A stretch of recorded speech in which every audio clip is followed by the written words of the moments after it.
Welcome, everyone, to the Juvenile Justice Subcommittee meeting of the Youth Development Council of Youth Development Oregon. If that's not the meeting you anticipated being on, welcome, and you can't leave now. Let's do a quick introduction. And I think there's a small enough group for us today that I think it is easy for us to do some popcorn. So I'll introduce myself, Molly Rogers, and I'm the chair of the Juvenile Justice Subcommittee for the Youth Development Council of Youth Development Oregon. And I am going to kick it to Kim. Hello, everyone. My name is Kim Lay. I'm a member of the Youth Development Council. And today I will have to leave a little bit early. I will kick it over to Nella. Hi, everyone. My name is Nella Hogberg. I am just a community partner, and I work for the Oregon Judicial Department as a delinquency analyst. And I will kick it over to Anya. Thank you, Nella, and good morning again, everyone. So I'm Anya Sikina with the Youth Development Oregon staff. I will kick it on to Joy. Good morning, everyone. I'm Joy Snyder, and I am the admin specialist for the Prevention and Justice team. And with that, I will pass it on to Melissa. Thanks, Joy. Good morning. Melissa Gallardo. I'm Executive Support for Youth Development Oregon, and I support the council at large as well as the administrator. I will pass it over to Chief Copeland. Hello, everyone. I am joining you from my backyard. I'm working from home today because my kid got all 4 of his wisdom teeth out.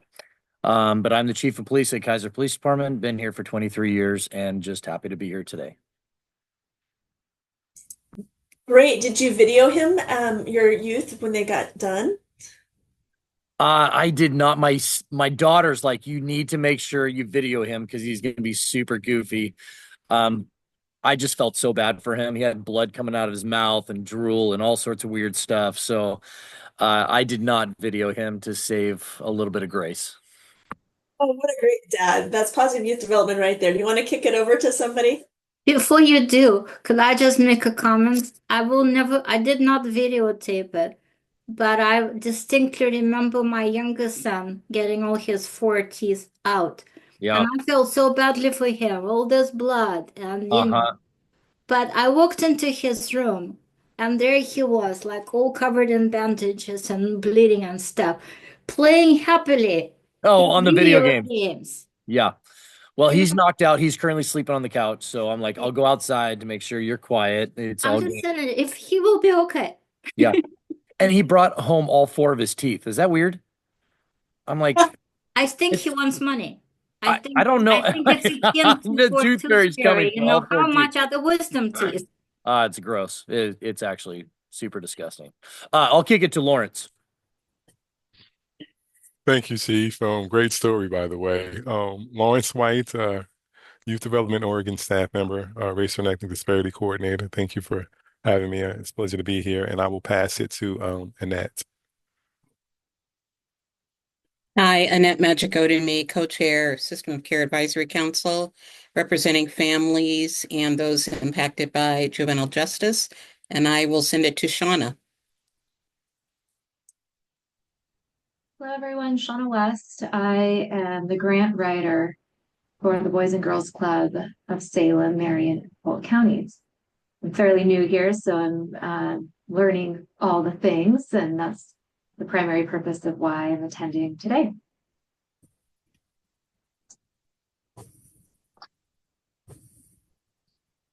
Zan. Good morning. I'm Zan Ojero, the previous commissioner appointee to the Youth Development Council, now just a general citizen, and I am happy to be here. And I think that I will pass it to Nella. I already introduced myself. Oh, sorry. But I'm happy to pass it to someone else. Lindsay? I'm not sure whether Lindsay's gone. I have not. Thank you. I'm Lindsay Schoonover, compliance monitor with YDO. Has Christina gone? No. This is Christina Berger. I am a STEAM grant reporting specialist representing Southern Oregon Education Service District with the Juvenile Justice Grant and Career Connected Learning. And I think Sandra is maybe our last one. So Sandra Santos. Hi, good morning, or yes, still good morning. Good morning, Sandra Santos. I am the Assistant Director of Community Services for the Oregon Youth Authority. So I think this is my first time joining this meeting, or maybe one other time. I oversee community services, which is parole and probation for OIA, our community residential programs and foster care, as well as we have a victim engagement program and a youth benefits team. Thank you for having me today. All right, welcome everyone. And today we have the task of working on our juvenile JCP plan review assignments for our committee members. And so we need to come up with our reviewers what we did last biennium is each one of our committee members took, I think the maximum one that anyone took was 5 plans. And we went through and used the smart sheets to review each of the juvenile crime prevention plans and fill in the smart sheets. And then staff helped us do some work on the JCP plans as well, to make sure that we were able to capture all of the data, or make sure that the counties clicked off all of the right boxes. And so just for everybody, since we have a couple of new people on our group, the juvenile crime prevention plans are plans that are dedicated, they're non-competitive funding opportunities based on a formula, and the formula has a base amount of funding. And for the last biennium, I can't go back because my memory gets lost, but the last biennium, the base funding was $70,000 for the biennium, so $35,000 a fiscal year. This year, this biennium, all 36 counties, and Anya's going to stop me if I'm wrong, the submitting agencies through the counties are the county juvenile departments, and the funding is to really look at reducing or preventing further penetration into the juvenile justice system by using the JCP assessment. So any youth who is served by the funds has a JCP assessment. And to qualify in for the funds, they must have a risk factor in at least 2 of the domains of the tool. And the reason that's really key and important for our JCP funding is we have been able over the last 20 years to be able to show real progress based on our outside evaluation with NPC on how our funding is being used through the Youth Development Council. And so there's strong data, there's strong outcomes for how the funds are used. And so the plans have some requirements that we have counties do, and I just covered a couple of them. And they're also under the Senate Bill 267, which was passed, I don't know, a long time ago, that requires evidence-based funding.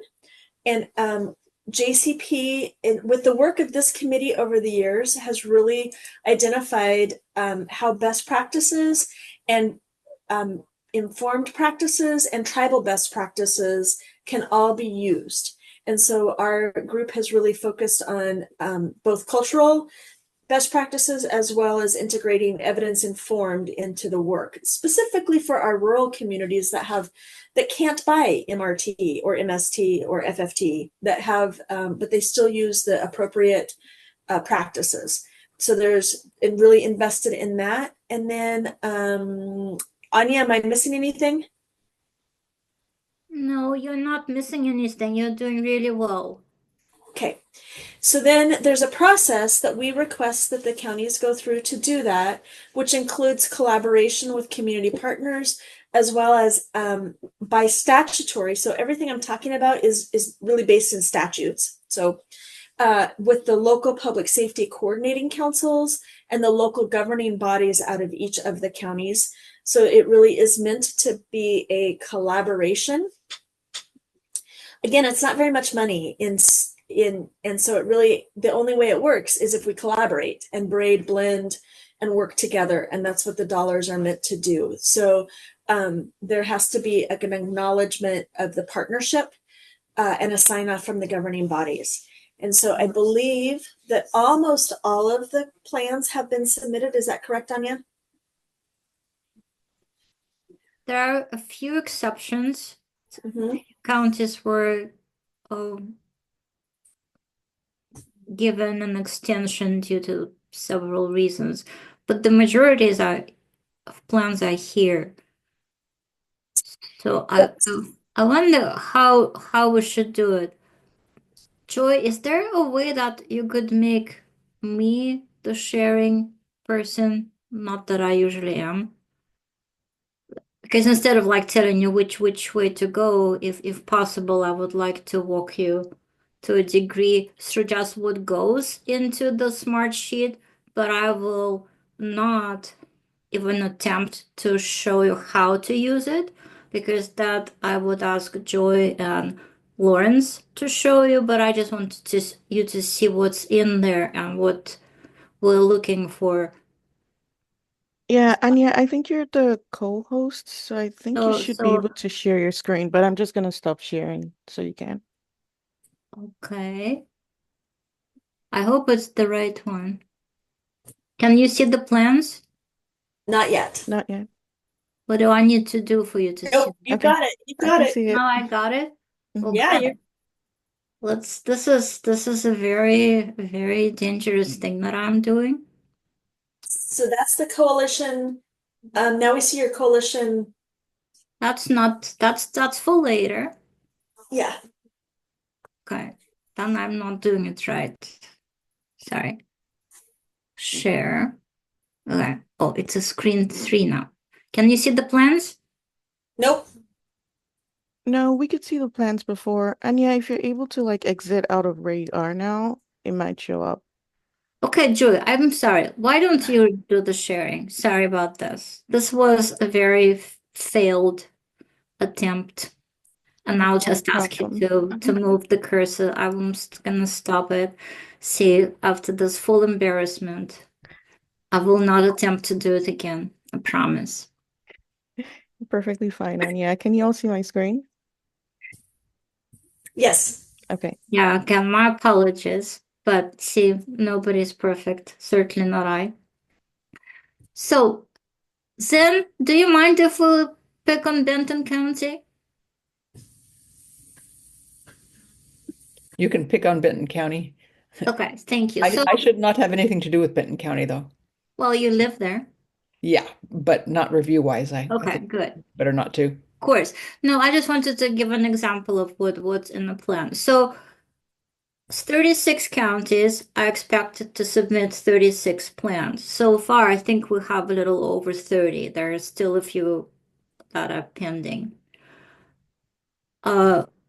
Once the plan is submitted, Joe and I put them into that smart sheet, which we will share with the reviewers. And when it comes to the directions, like how to use the plan, if you're a reviewer, then that will be this next instruction. So Joy, if you don't mind, like clicking on that little clip thing. So if you click on this, if you click on the paper clip, it will open the actual plan, and then the whole plan will be there. So in Benton County, it starts with the support from the commission, the Board of County Commissioners. Then there is also a support letter from the LIPSIC, if I can see it clearly, yes, I think so. Local Public Safety Coordinating Council, because it's also in Oregon statute. Each plan has to be approved by local Public Safety Coordinating Council, because for Criminal Justice Commission, it's in their rules that they have to be involved in the development of juvenile justice and juvenile crime prevention plans. So everything that goes in the plan is really required by multiple statutes. There are a couple of policies things that we added, but we will get to them later. So it's been approved now.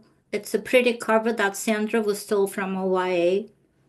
Thank you for letting us use it. It just was so pretty, we decided, well, we'll just use it.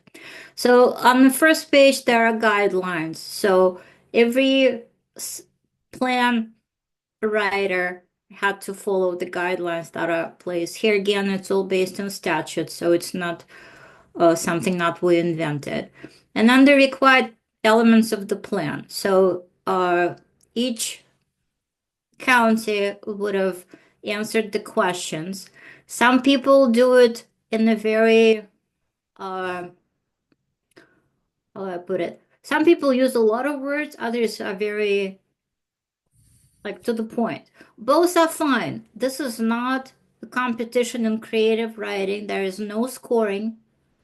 There is no like better written plan versus not so well written plan. It's not about it. So if you're going to be reviewing those plans for the first time ever, that's not what we're looking at. What we're looking at, whether the answers were provided to the questions that were asked, and also whether the answers that were provided fit within the parameters of juvenile crime prevention, which are also identified in the state statutes and in our policies. So Benton County is doing this, and Joy, do you mind scrolling down? So questions are being answered. There's cultural appropriateness. Let me pause here for a second. So that's a policy that Youth Development Council passed. Actually, its predecessor,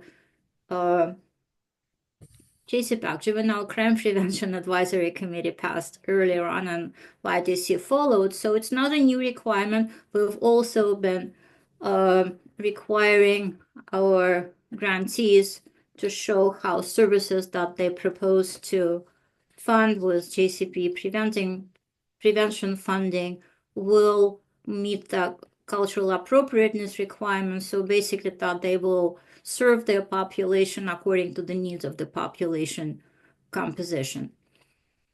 And Lawrence is the person who already reviewed that section, and he left his notes in the smart sheets that you will see once you're reviewing the plans, like the ones that will be assigned to you, and so forth. So, Joe, if you don't mind going down. Okay, hold this for a second. So relationship between JCP prevention services to JCP basic and diversion plans. So Sandra, we're doing it for you, for OYA, because OYA is the agency that administers basic and diversion plan funds that are the other two pieces of the prevention planning, juvenile crime prevention in the state. So it's in statute that the plans should be connected somehow. And then there's budget, and I think the next will be evidence-based practice. A sample, yeah. So it's really important, and it's in statute, that those plans are not developed by a lead agency on their own. They have to show and if this appendix isn't filled, it's because it was discussed later. Like this appendix is to show like the samples of what we mean by community partners. Were there any alcohol and drug services at the table, education representatives, youth and families, community-based organizations, and so forth. Could we go down? Yeah, evidence-based practice checklist. This is what Molly mentioned earlier today.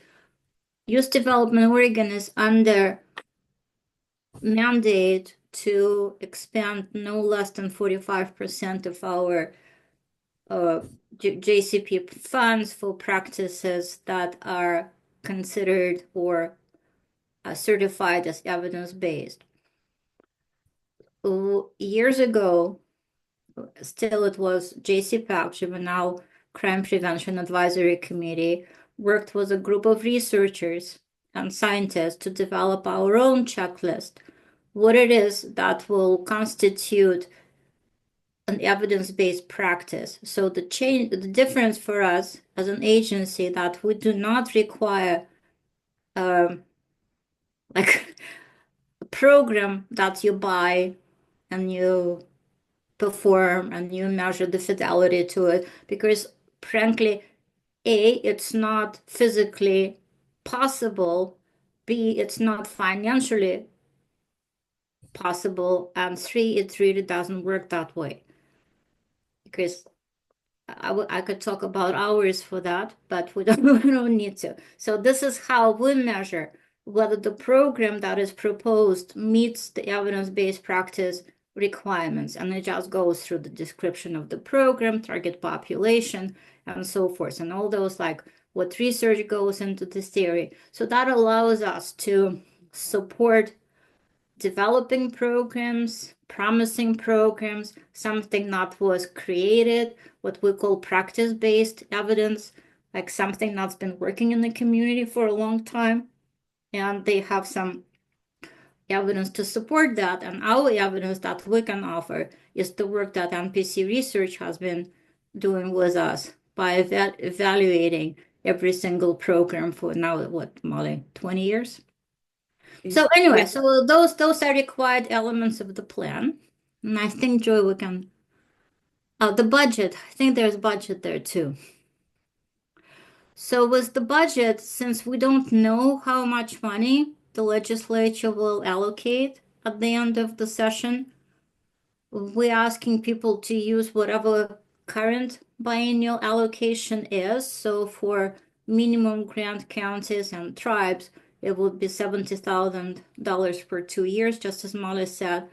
The rest of the state, those who have larger populations, it's population-based. So there's a formula that I believe, Sandra, we use the same one as, at least the same numbers that we get from Portland State University census-based numbers as you. So to ensure that there's consistency.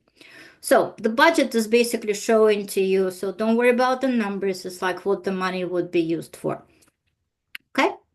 Now, Joy, if you don't mind, can we exit the plan? And of course, we need to know who will be signing the agreement with us, who will be responsible for the plan, and who will actually do the work. So when you review, say, for instance, you got Denton County, so you will see that we already filled out quite a bit. Who are the fiscal, hold on, not so fast. So who filled out the form, who will be sending us the billing? Okay, now you can go, sorry, it moves quickly. Go. Let's start with like column that says satisfactory. So the reason it says satisfactory here, that's not a judgment. And I just could not think of a better word. And if you can think of a better non-judgmental sounding word, I will be very happy to change it to. The planning process is basically, it means that I reviewed the plans, and believe me, I reviewed all of them, is whether they adhere to our statutory requirement that there has to be communal involvement in the plan. But so it's not, it's basically like meet the standard or met the standard, like fill the requirement. Seriously, I'll be happy to change satisfactory to whatever better word. So it just like basically pass the test, right? So then the population served is, there are different types of level of offenses or non-offenses that could be served. There could be kids who have never been involved with the justice system, who have not received a formal referral to juvenile justice, but they've shown some signs of behavior that could potentially get them into the contact with the juvenile justice system. And both are fine. That's why it's a community plan. Each county and each tribe decides what it is that they need to do, what would be the best use for the funding, right? Again, I like to kind of pull out from each plan who is being served. It's not a judgment. It's for us to know, like, what is the target population here? And you will see all of it much better detailed in each of the plans. What I'm trying to say, I didn't make it up. So again, it's not a judgment. It's what we just pull out from the plan. Now, the providers, it's okay for the lead agency, which is in Mali, slight correction. In 99.9% of cases, it's a juvenile department now. We have one, I don't want to use the word outlier because it's kind of, again, judgmental connotation to it, but we have one county where the lead agency is a school district, and that's Lincoln County. So, but the provider could be the lead agency, which, and again, in majority of cases is juvenile department or juvenile department or school district in one case could contract with another entity to provide services, depending on what the situation is. We don't mandate it, statute doesn't mandate it, it's whatever works and what you can afford. Again, but the purpose is to provide the best service for the children within the circumstances you're in. Now, so I just pulled out the service providers. All comes from the plan. Now, the services programs, I pulled out a very, very, very brief, like, summary, the general direction of where the service is. There's pages or at least several paragraphs in each of the plans. So if you're the plan reviewer, you will see a lot more. This is just a snapshot. Now the next column, Joy, you're doing so good. Thank you for putting up with me and all of you. Is the JCP assessments. It's also very important for us. There are two systems, and forgive me if it's you know all about it, but if it's the first time or you can use a refresher, that's what I'm doing. So there are two systems that collect information that is being gathered for services provided to kids. Molly mentioned that we used JCP or Juvenile Crime Risk Assessment. At the beginning of each service, or rather to determine eligibility for the service, a young person receives the JCP risk assessment to see where the risk lies, what are the strong factors, we call them protective factors, what are the challenges, so that people working with the kid could determine better what type of services the child and their families will need. So that goes into JCP risk assessment. We need to keep this information for the service purposes, but also for evaluation. So we use two systems. And it's important that there are two. And one is for youth who are involved, have been referred to juvenile justice system. And that's juvenile justice information system that is co-owned by the counties, county juvenile departments, and Oregon Youth Authority. So the reports will be housed in OYA, and then we have a MOU, so we get this information out so NPC research can do evaluation, right? But we also have a data manager, which is housed within Oregon Department of Education, where Youth Development Oregon is housed, so we're a division there. The difference between data manager and juvenile justice information system is the type of youth information that's being entered. For data manager, we use, it's for youth who have not been formally referred to the juvenile justice system. So in a nutshell, they don't get a record. So Data manager does not create a record of any kind other than we keep this information for evaluation purposes and for case planning. But being entered into data manager does not create any kind of record with the juvenile justice system. That's why it's important to have both, so kids don't get mixed. And there's a fancy one. Some counties started using short screen, but it hasn't been like fully implemented yet. It's still in the work, but it's still short screen will go into JHS. Now, the next one we talked quite a bit about is the evidence-based practice, whether it's yes or no. It's still okay not to implement even fragments of an evidence-based programming, because it just depends on what serves your purposes. I don't know which plan is open now. Like, for instance, Tillamook count, and those of you who will read it, for them, they have such shortage of opportunities and staff to work with Spanish-speaking families, so they put all of their funds in that to supporting Spanish-speaking families. It's not an evidence-based practice, but it's certainly a needed one. So if a plan did not mean evidence practice requirement, it does not mean that it's not an acceptable plan. So don't use your judgment for that. The only reason we do it is so once in 2 years, we'll compile a report that goes to the Joint Judiciary Committee on whether the agency, as an agency, we met the 75% requirement. But if you're curious, it's always important. It's interesting to see what people are doing and how it's working in theory and in practice for them. Now, cultural appropriateness, Joe, if you don't mind going. So it looks like there's not a lot there, but there's a ton. Right, Lawrence? Lawrence, do you want to talk a little bit about this column and the next, because you filled it?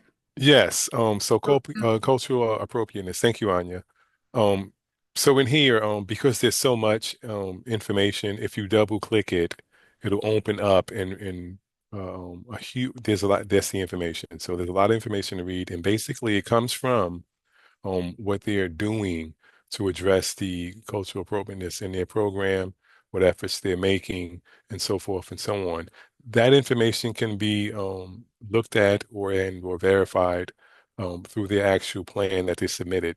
And that's that question 6, as well as the Appendix C, as well as Appendix D, which talks about the LGBTQ plus youth that they're serving in their areas as well. So a lot of information. Basically, I went over the plan in those 2 specific areas. And these are the cliff notes of what was in those areas as far as the programs and the services that they're providing to meet those requirements in those 2 areas of cultural appropriateness and LGBTQ plus services for youth. Next column, Joy. Same thing here. You can't see much. Excuse me. You can't see much, but if you double click on it, excuse me. If you double click on it, you'll see in there what the recommendations are. These plans, we've been working with them. At least I have. It's the second go around with it. So, and I've been reaching out to the counties and so forth like that.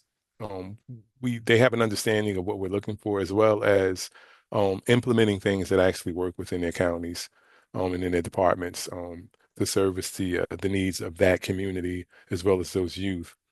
So luckily, we have a relationship where I can actually, reach out to them, and I've done so prior to them submitting their plans. So a lot of their plans were exactly what we were looking for and exactly what the youth need in their community. So they were kind of on par with that. I use the word satisfactory just to kind of stay in line with what was already put in the plan, as far as Anya spoke about earlier. That word is we're not married to it. If someone can come up with a different adjective to describe meeting all the requirements, that'd be great. Some plans were satisfactory, some plans was exceptional. And there's this little note in there as well. And so those two areas are mainly cultural appropriateness, cliff notes as to what that looks like. You can look at the plans and kind of match up on what's in there as to what's in the plan. If you have any questions about that, just reach out to me and I can explain. Or if you disagree, we can have that conversation as well. So yeah, that's basically it. Thank you, Lawrence. And like going forward, Lawrence, Joy, and I will be available to answer your questions. Just send us an email, give us a call, and if you need more explanation. Now, basic and diversion column, it's basically if there was a mention in the plan or if it was clearly shown that there is a connection, but I also need to look back at the plans because I may have missed something. But Sandra, I think for we'll give you access to the whole smart sheet. So if you guys was an OYA could take a look at basic and diversion. I don't know if it's of benefit to you to look at the prevention plans, but I will be certain if benefit, like in general, to see if there is a connection being made. And I'm sorry, Sandra, I'm put you on the spot because right now you're representing OYA. And I believe that those things are under your area. It's in your portfolio, right? Yes, yes, yes, Awesome. it is.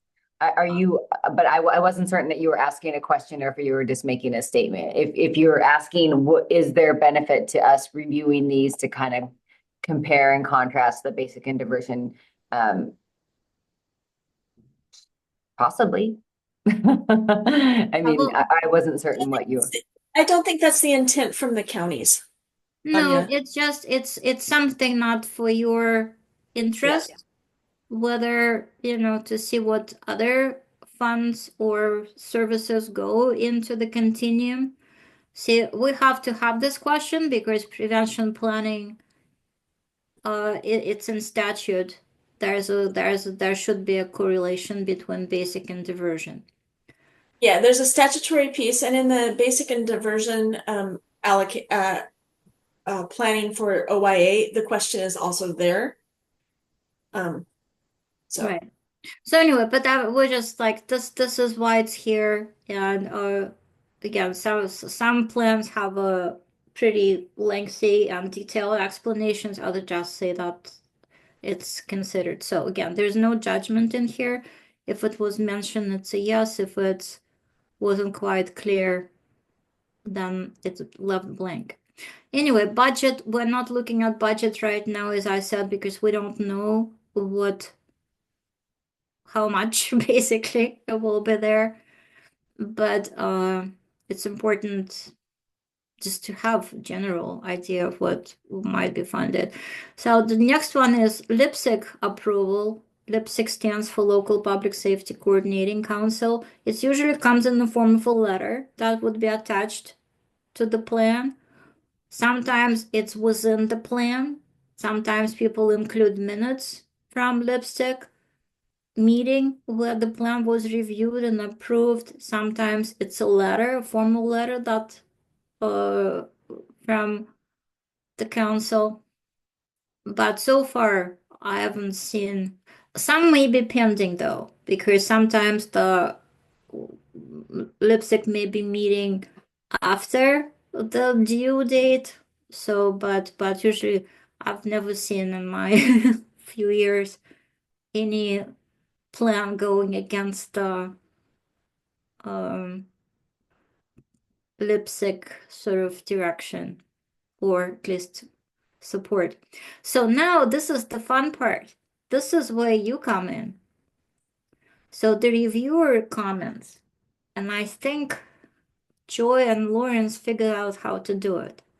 So, but basically this is where a reviewer of a plan, so you will be assigned or asked to review certain plans, right? Molly is in charge of that. So once you, then I will continue picking on you, and then you will not get Benton County. But person who gets Benton County, this is where you will be putting your comments. And again, it could be,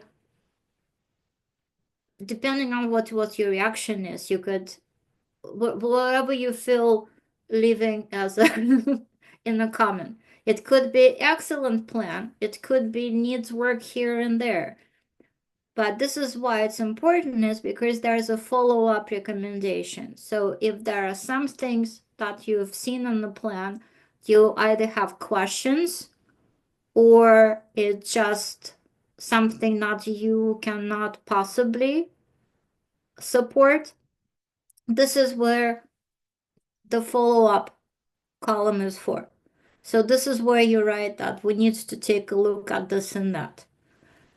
You don't have to, but if something comes up, this is the place. And why it's important, because then we have time to go back to the county and ask additional questions or get some clarification if needed. It's kind of the similar process as we do with extended detention program approval. If there are some questions that reviewers have, there's an opportunity for conversation. So it doesn't come as a surprise at the Youth Development Council meeting when the council votes yes or no. So if you see something in the plan that you feel that it needs to be addressed, this is where you mention it. Molly, you unmuted yourself. Have a comment? So I think what it really is lead with curiosity, I think, is the piece in this section, and create so that Anya and Lawrence and Lindsay can kind of sometimes create dialogue for discussion to get, by all means, if there are questions, we encourage the reviewers to do it, but I think it really is with leading with curiosity, because we're going to potentially be assigning counties to you that you may have never been in. Right. So if you have questions, then we will be happy to facilitate this dialogue with the county, because the next one would be, so once those recommendations are being and questions being answered, then the final recommendation, the final, I think it's the final column here, right, Joy? Yeah, this is the recommendation to the Youth Development Council whether to adopt the plan or not. But the hope and expectation is that by the next Youth Development Council meeting, which is June 12th, I believe, right, Melissa? Yep, that's correct. Thanks, Anya. Thank you. So that's the deadline. By that time, all the questions should be answered and recommendations completed. Does it make sense? It does to me, but I've been doing it for a while. Anybody else? I don't see everybody, so do we move? Can we quit sharing now and maybe, since we've seen it now, just have a moment and just kind of ask if there are any questions? Any thoughts from, we don't have Zan on here, or not Zan, we don't have Sam on here today, or Christina, who helped do the reviews last time. So it's me that did it last time. It was much easier to manage doing 5 than previous years where we had to do like 13 or 14. When we would pair up in teams, it was much, much easier for us to do 4 or 5 than it was 13 of them. So,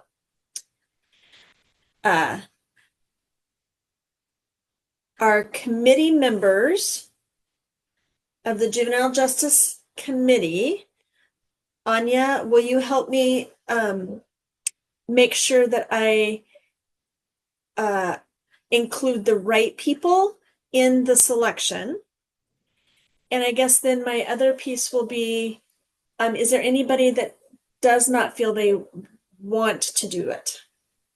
Well, let's find out who's technically the reviewers. So I think it could be committee members, but also our community partners. Say, So I think our community partners that have been consistently right. coming. So I don't Nala and I think Annette, unless you absolutely yeah. don't want to do it, you're invited to do it. Council members who are members of the Juvenile Justice Committee, sorry, unless you have a really good excuse, you don't have a choice. Sorry, you're right. That I knew that. So so my question would be to Nella and to Annette, because you guys have been really kind of dedicated members of our Juvenile Justice Committee, but I also don't want to assume that you want to do that. Like that's a big assumption. So Juvenile Justice Committee members, absolutely. And I have that lined out. But I could use 2 more people to make it nice and easy if you wanted to, but I also really respect if you don't feel like it's appropriate or you don't have time. I have shot a message over to Jordan, our general counsel, just to check to see if this is something that I'm allowed to do within the scope of OJD. Of course, I'd be happy to help, but just want to. I'd be happy to help as well. Yeah, so get in where I fit in. So yeah. Okay, perfect. Okay, with that, then I do actually have a breakdown, Anya, that I would be looking at. And so for the people on the call today, Kim would be picking up Clackamas, Douglas, Klamath, and Polk counties. And I'll send this to you, Anya, by all means. And we will follow up with an email. And then Yes. once you receive an email with the counties that you've been assigned to, Joy, would you send access to the timesheet? Why is it time? Smart sheet, whatever that. Yeah. That's a huge document. Yeah, I can definitely do that. So, but what I would be kind of just asking that Shauna, yeah, this would just be the council members. I appreciate your offering, but the council members. So, so Kim, do you feel like you would have a conflict with any of those? So Clackamas, Douglas, Klamath, or Polk? To my knowledge. Perfect. Zan, asking you to take a look at Columbia, Harney, Lincoln, and Sherman.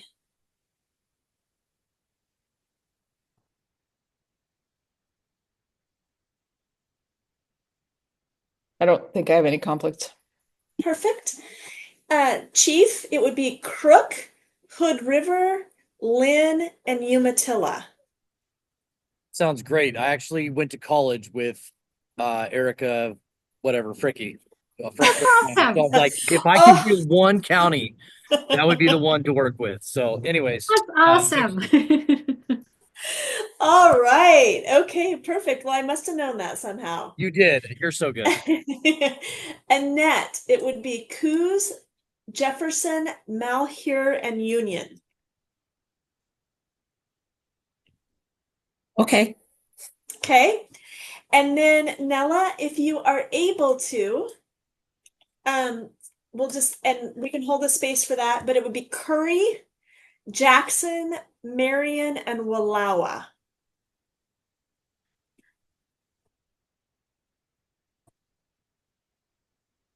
And then everything else goes to Sam. So yeah, everything else goes to Sam. So Sam has Benton, Gillum, Lake, Multnomah, and Wasco. And there's a specific reason that we've asked Sam to do those counties. He's asked for those in the past, and it has to do with his role in Department of Education and some JDEP stuff. Christina, I would keep her with Baker, Deschutes, Josephine, Morrow, and Washington. And then I would have Clatsop, Grant, Lane, Tillamook, and Wheeler. So anyway, that is how it breaks down. I will make an offer. Is there anyone that has a county that they are very interested in, that they don't have a conflict with, but that they're very interested in reviewing? We kind of just tried to mix it up, so you'll see that you'll have differences in size, geography, just kind of fun that way. Okay, Anya, I think we have our slate. Couldn't find the unmute button. Awesome. Thank you so much. So the next step will be Molly will send us the list as assigned, Yes. and then Joy will follow up with giving you access to the smart sheets depending on which plan you were assigned to. Correct? Yes, I think I can only share like the whole document to all Well, of that's them, but fine. then they know they're assigned That's fine. counties. Yeah. And by all means, if you're interested in looking at other plans, go ahead. It's just like let's keep the if you are assigned as a reviewer, then you can put your notes in the plan that you were assigned to.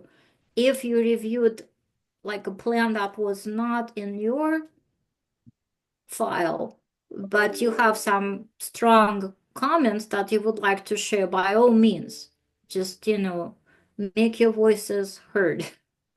Yeah. Like put it like create an extra column there, which I think will help. Like this is Just do that after you've done the ones we've asked you to first. exactly. Yes. First do the ones that were yours, and then if you have time on your hands or interest.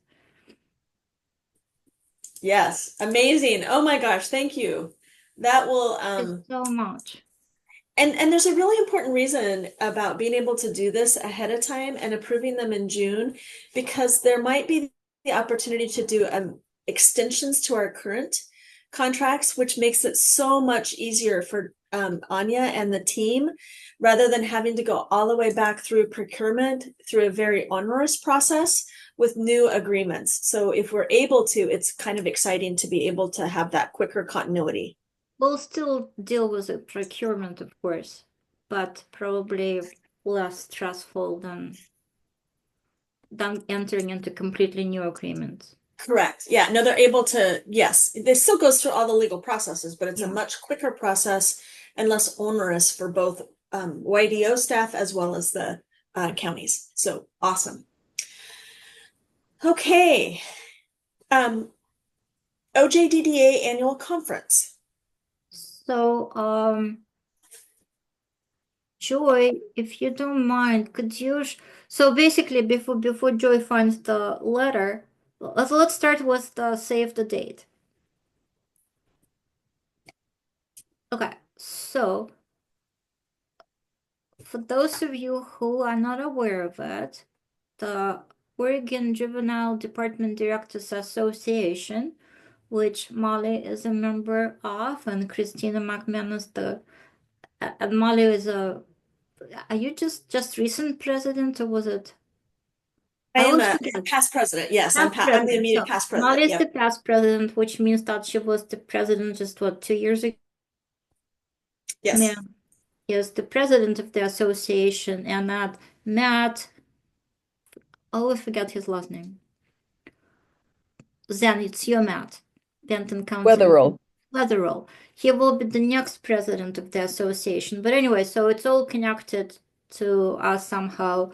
And the association puts on an annual conference that Youth Development Oregon has been very fortunate to support over the few years. So we don't call it sponsorship, we call it technical assistance. So we requested a letter from the association's planning committee for the conference. And this year conference, I think you can see it on the save the date. It will be in Eugene. So we got a request to support the keynote speaker on day 2, I think. Well, let's see the letter. Sorry, it's just to save the date. But we got a request to support one of the keynote presentations. Joe, if you don't mind putting the letter on now. Yeah, Dr. Chris Pineda. I couldn't be 100% sure. So basically, the association is asking to provide technical assistance from the council to the Oregon Juvenile Department Directors Association to support the conference and to provide technical assistance for the keynote speaker, Chris Pinheiro. I don't know if you could see the letter, but it appears that it's pretty well aligned with the goals of the Youth Development Oregon, and I would suggest that the committee will support the request. And we do have some federal funds that we use for technical assistance purposes. And that seems to be an appropriate one. So Anya, in the past, and I can't read this very small print, and I'm sorry, I actually had it up at one point. In the past, with our technical assistance work, we're actually able to have staff, members of our Juvenile Justice Subcommittee attend the conference. Is that correct? It's always correct. So if you're a member of the Youth Development Council, it falls within the state advisory group members' responsibility. So if you're interested and you're a council member, we will support your participation by, again, providing the registration fee, accommodation, transportation, per diem. We will, yeah, but it will be up to you to make arrangements with the place of your employment. So I'm going to ask if Kim, if Kim is still on. Kim, you were able to join us at Seaside, was that correct? Yes. And so I'm going to ask kind of you, because I am, I have a different perspective, but from a council member's perspective, was it helpful for you? I think it certainly was helpful in understanding the work. And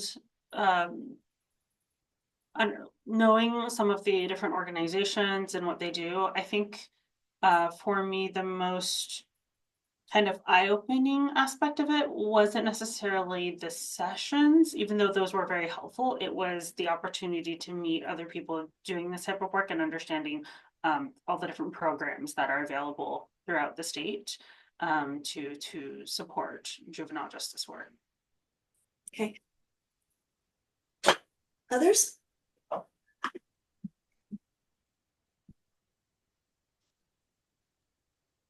So I'm just going to ask if there's any opposition or concerns about providing technical assistance for the Juvenile Directors Association. I don't have opposition necessarily. I just wanted to ask, do we provide technical assistance to any other conferences or groups, or is this the only one that we do on a... No, it's upon request. Yeah. But this is so we've been providing technical assistance as requested for a number of years to different entities. Mm-hmm. So the thing is, we need to have funds available, which we do at this point. It needs to be an event within the scope of interest and goals of the Youth Development Oregon. And then that's the process. But it was this particular conference, we've been supporting it for a number of years just because it's one of the, if not the main training opportunity for juvenile justice staff across the state.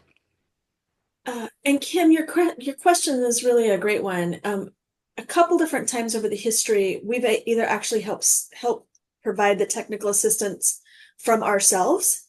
So Anya and I have participated in doing some youth summit kind of work, or other entities that align with us to do some summits. So it's not exclusive to OJDDA, but it is upon the request of the organizers asking for it.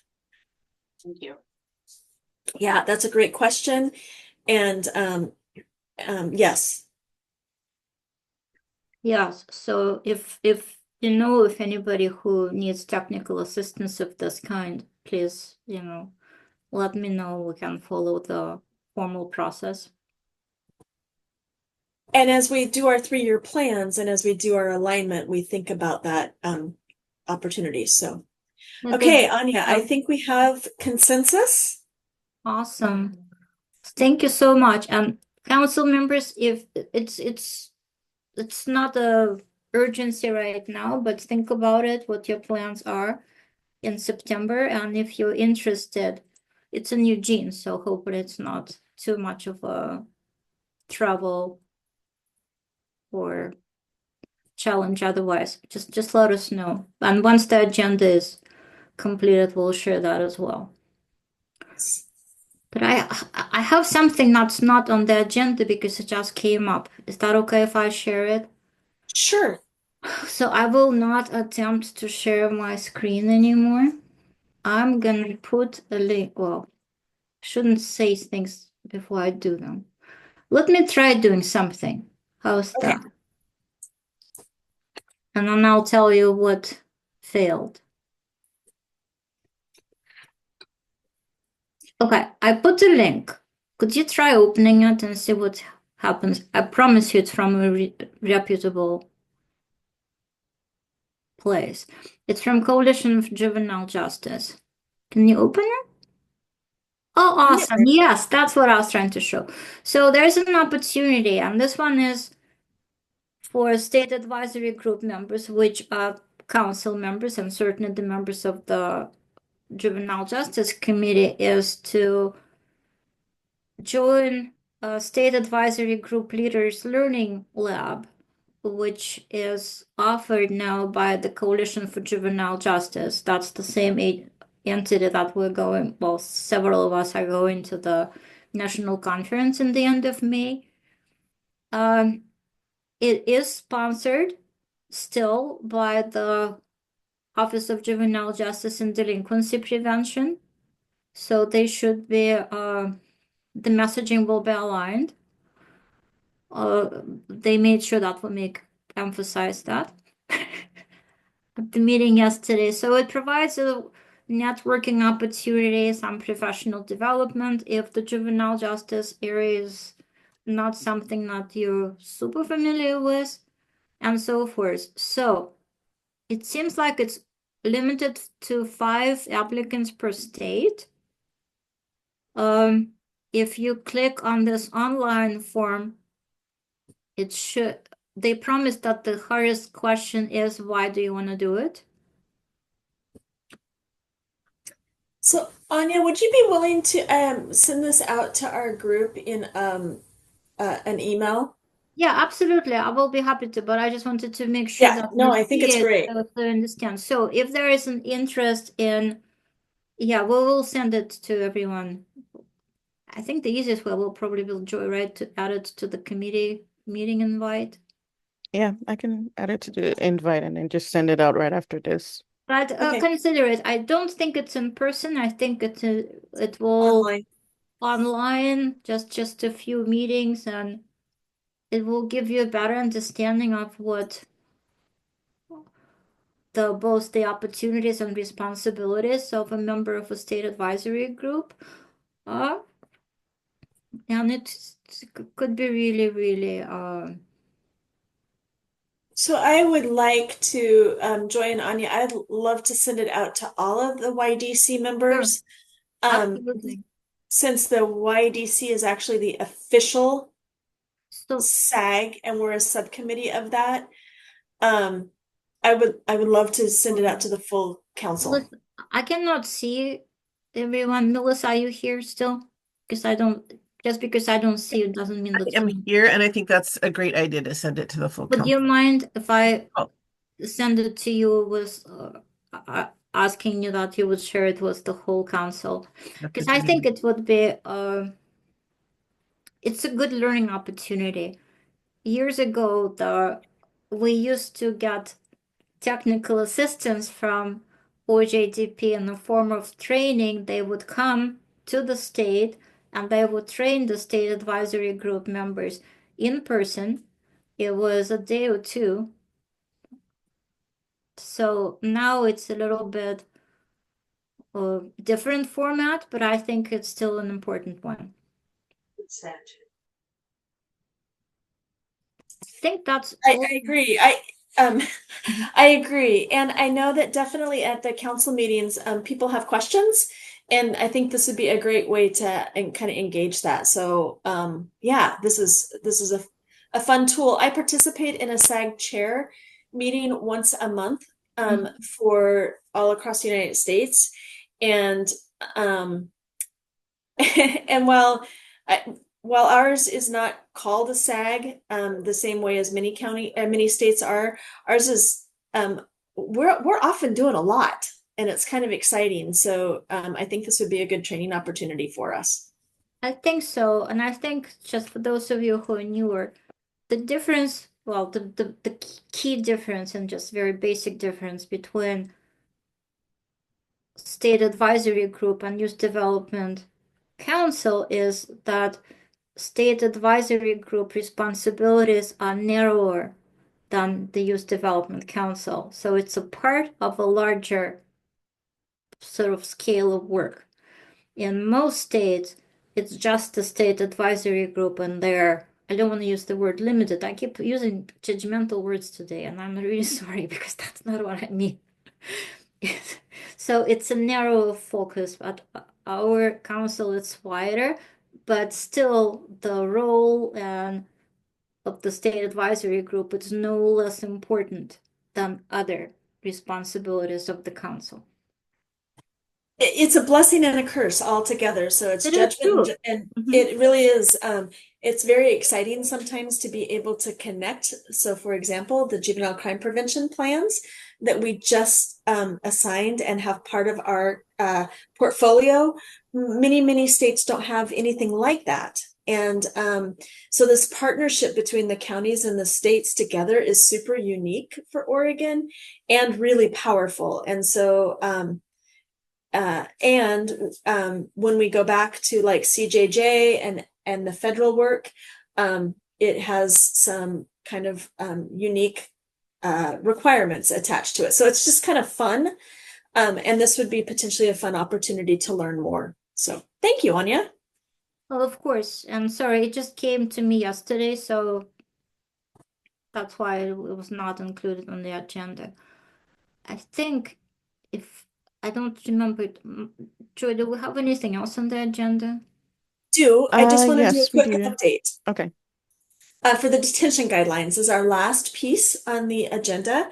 And two things. One is I want to thank a very dedicated subcommittee of this work that has been working on the detention guidelines. We finished that.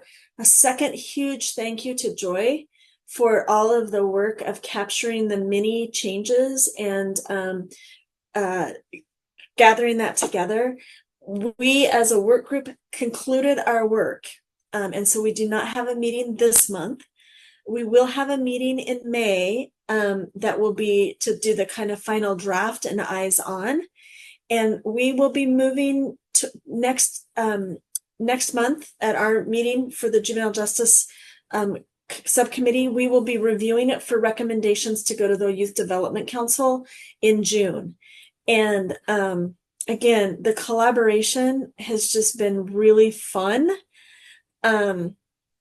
Annette, Nella, all you guys have been really fun to just engage with.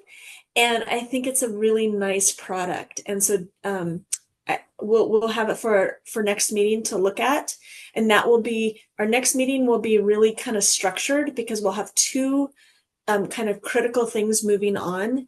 One will be the JCP plans and the second will be detention guidelines, but very fun and exciting. Detention guidelines in June. No, we will be able to, we'll be able to review them in May to make recommendations in June. As there's panic looked on Anya's face, we'll talk about. I'm super panicking right now. Yeah, I see you're panicking. We'll figure it out. The reason is because we need to move May meeting a week sooner. Okay. So that's the one thing, because we will be in DC on the Hill. I know we'll be on the Hill day for our meeting. So if you think we have enough time, we might. And if not, we'll get it done in September. There's no deadline on the detention guidelines. So yes, yeah, but we will definitely have a draft at Yeah. June meeting, but Yes. right? But Yes. if we're super lucky and amazingly efficient, We might have it in May. we might have it in May. Yeah, you just scared me too. So we'll probably see the Well, detention guidelines in I got a June. little bit of a panic attack right now. Sorry about that. It's okay. There is no deadline for the detention guidelines. We're just continuing to work them through, but there are deadlines for the plans. So But we will plans have priority. we will have a shareable draft in June. Yes. Yes. Yes, for sure. Okay. And that's all I have for us today.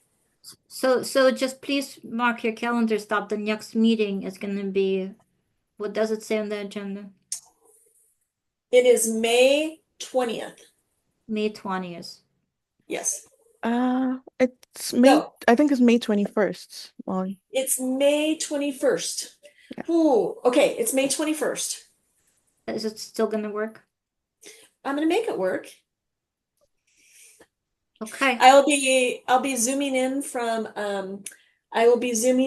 from Eugene, which is fine. Zoom works everywhere. Because that is OJDDA Day. And Christina and I both serve on JJ's steering committee. So we may. Well, can we do it in the morning if it works for people? No, because JJ's steering committee is in the morning from 10 to noon. So I think what I think we're gonna do is we'll still start it at 11:30. We'll put other agenda items on at the beginning, and then Christina and I can hop on at noon at the latest. Well, why don't we just do the meeting from noon to 1? Okay, noon to 1. I have only one item on the agenda. And there's only one item. Yep, JCP plans. Yep. Okay. For people, noon to 1 or 1:30. I'm not sure what time the OJDDA starts. Do what? If we do 12 to 1, we will be on target. We'll be task oriented. Yes. We will not do introductions. We'll have a deadline. Yes. And we can do it. I know we can. I know we can. All right. I am going to open it up for the good. Is there anything anyone would just like to share? The sun is out here in Wasco County, and we are headed into our annual Cherry Festival this weekend, and the outlook looks great. So I am absolutely exuberating positivity today. Awesome. Molly, this is Melissa. I will share that I'm happy to see that you are firmly situated at your desk for this meeting and not behind the wheel. That was. Oh. Thank you, Melissa. Yes. All right. Okay, everyone, have an amazing 15 minutes back, and I will see you all in May. Thank you. Thanks all.